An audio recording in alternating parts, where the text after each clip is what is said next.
Welcome, everyone. This is the Making Miracles webinar, as Bill has said. So for those of you who are joining in tonight for the first time, this webinar series began about a month ago. In fact, we just finished a series on creating positive relationships.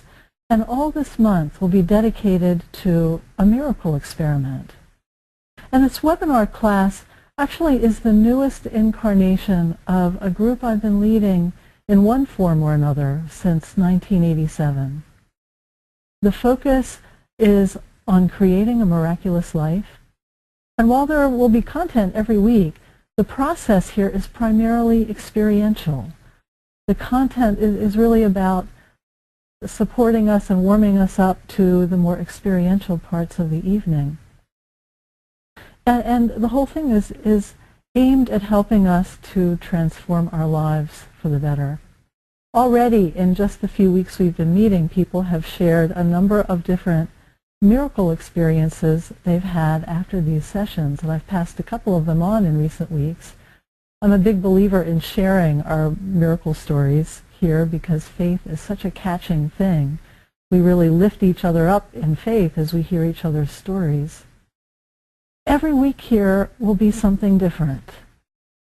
Every week is also a complete experience, so you really can start any time and not feel that you're coming in on the middle of something. And at the same time, each week in a theme will build upon the last, adding a new layer. And each new theme will build upon the last theme. So in the course of a year, we'll touch upon many different aspects of living a rich and fulfilling life. Now, you can attend once or occasionally, and people here have experienced, powerful things after just one session, so that's really fine to do. But to get the most out of this experience, I recommend regular attendance. Now, before we go any further, I'd like to invite you all to join me in setting an intention for the evening. So if you will, just get comfortable in your seat, relax. If you want, you can close your eyes. If you want, you can just keep looking at the screen.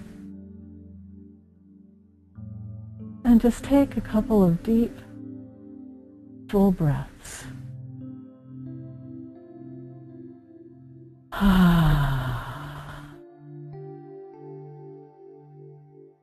And just notice how that deep breath, in and of itself, just helps you to relax, helps your mind to become quiet. And take a moment now to breathe yourself fully present. Present in your body, present in this sacred moment. And imagine that you have left reality as you've known it outside the building and entered a space where anything is possible. Imagine that your highest heart's desires are not only possible, but within reach. You don't need to believe any of this.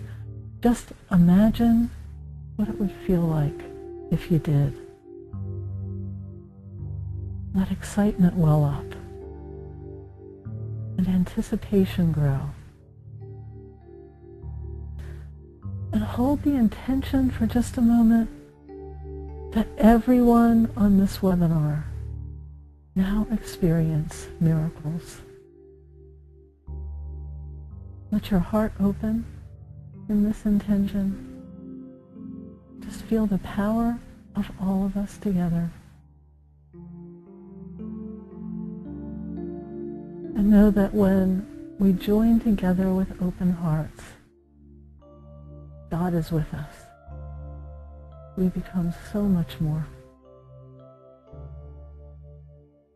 Feel the shift. And then take a deep breath.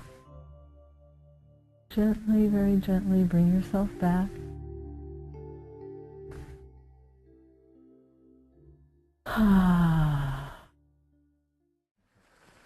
Well, I want to talk a little bit about just the language of prayer and how we personalize or depersonalize the whole concept of God. Because, the idea of prayer and asking God, it just brings up lots of stuff for people. It may, for some people, feel like it's portraying God as something or someone too personal. And the way we conceive the vast mystery of God, that really is something way too big to be limited by any small human definition. This is something that may be a little bit different for each of us. And for some, imagining a very personal and benevolent, loving God looking out for us, it may be just right. It may provide a lot of comfort and actually help to heal some of the old wounds we may be carrying of isolation and separateness. And for other people, the idea of a personalized God as someone separate from us only affirms our separateness from God and our lack of personal responsibility, and ultimately feel disempowering. And still, others of us, some of us may have so many associations, so many unhappy associations to the whole notion of God, that some radically different concept is more appealing. We need to find whatever feels best to us, what speaks to us, what really goes into the heart and feels powerful in terms of the language and the way we conceptualize God. There's so many different ways of thinking about that higher power, be it higher power or higher self or the light or spirit, creator, Jesus Christ, goddess, the blessing God has for you. Oh, the blessing of help from your friends. Sometimes that means you have to be willing to ask, so keep that in mind too, and receive. So just really give attention to your stretching open to receive and asking, because sometimes people don't know we have needs until we ask, and that's going to be an important part of letting people love us. And God bless you. Just have a great couple of weeks. And namaste to all of you. Love you all. Namaste. Namaste. Namaste. Thank you. Namaste. Have a great time in Kuwait. Yeah, safe travel. Thank you. Have a great time in Florida.